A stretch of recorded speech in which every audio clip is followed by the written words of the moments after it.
கூட பாட்டியும் சித்தியும் என்ன பண்ணுறாங்க, நேராக வந்து காவேரி வீட்டுக்கு போகிறாங்க. காவேரி வந்து பார்த்துட்டு, நான் உங்ககிட்ட என்னடி சொன்னேன் அப்படி சொல்லிட்டு கேட்குறாங்க. அதுக்கு வந்து எல்லாம் அதிர்ச்சியாக பார்க்குறாங்க.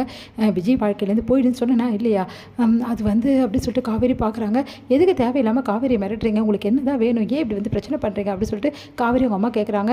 உடனே வந்து என்ன வேணுமா, விஜய் வந்து வீட்டில் அப்படி புலம்பிட்டு இருக்கான், உங்கள் வீட்டுக்கு இவ்வளோ இப்படி பிரச்சனை ஆனது, விஜய் வந்து ரொம்ப கஷ்டப்படுறான், அதுக்கு நாங்கள் என்ன பண்ண முடியும் அப்படி சொல்லிட்டு பாட்டி கேட்குறாங்க.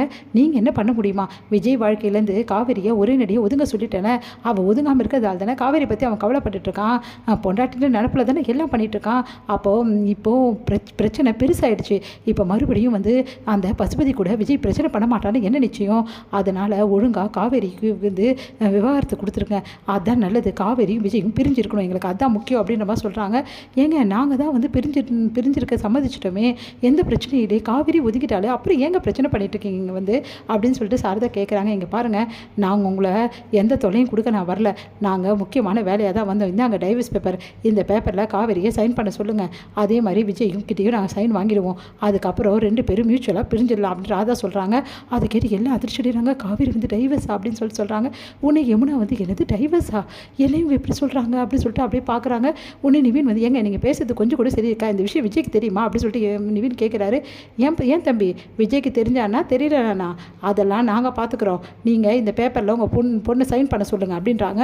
அதை கேட்டு காவேரி அதிர்ச்சி. காவேரி நீ சைன் பண்ணாத, என்ன நினச்சிட்டு இருக்கீங்க, நீங்கள் உங்கள் விஷயத்துக்கு எல்லாம் பண்ணிட்டு இருக்கீங்க, விஜய் கேட்டுட்டு எந்த முடிவாக இருந்தாலும் எடுங்க, விஜய் வந்து காவேரி கிட்டே டைவர்ஸ் கேட்கட்டும், அப்போது கண்டிப்பாக அவர் டைவர்ஸ் கொடுப்பா, அது வரைக்கும் நீங்கள் தேவையில்லாத பிரச்சனை பண்ணாதீங்க, நீங்கள் அமைதியாக இருங்க, நான் பேசிக்கிறேன் அப்படி சொல்லிட்டு சாரதா வந்து சொல்கிறாங்க.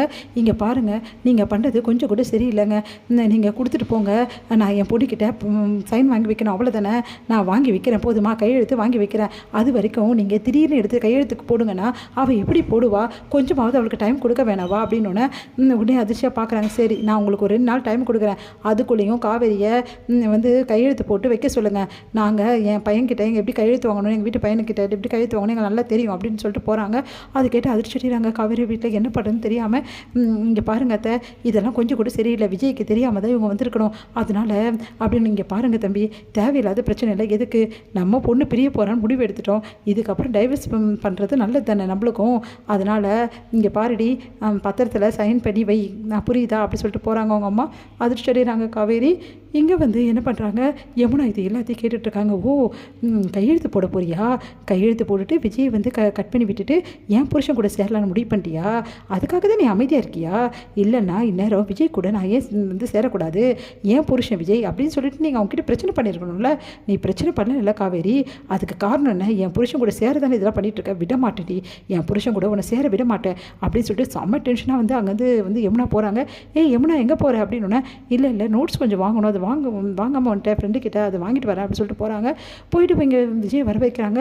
விஜய் வந்து என்ன யமுனா இப்போ என்கிட்ட என்ன பேசணும், காவேரி நிவினை பற்றி ஏதாவது தப்பாக பேசணும், அதுக்கு தான் வர சொன்னியான்னு, நான் அதுக்கு ஒன்றும் வர சொல்லலை, நீங்கள் அன்றைக்கி என்கிட்ட கேள்வி கேட்டீங்க தெரியுமா, காவேரி ஏன் வரமாட்டேங்கிறான்னு, ஆமாம் அதுக்கு காரணம் என்ன நான் கண்டுபிடிச்சிட்டேன் அப்படின்னு அதிர்ச்சி அடைகிறாங்க. என்ன காரணம் அப்படின்னு, எல்லாம் உங்கள் பாட்டியும் உங்கள் சித்தி தான் காரணம் அப்படின்னு சொல்லிட்டு நடந்த விஷயத்தை எல்லாத்தையுமே ஒன்றும் விடாமல் சொல்கிறாங்க.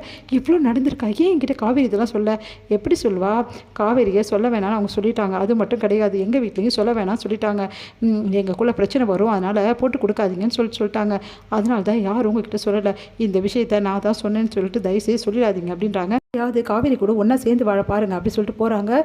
இதெல்லாம் கேட்டு பயங்கரமாக அதிர்ச்சி அடைகிறார் விஜய், தான் காரணமான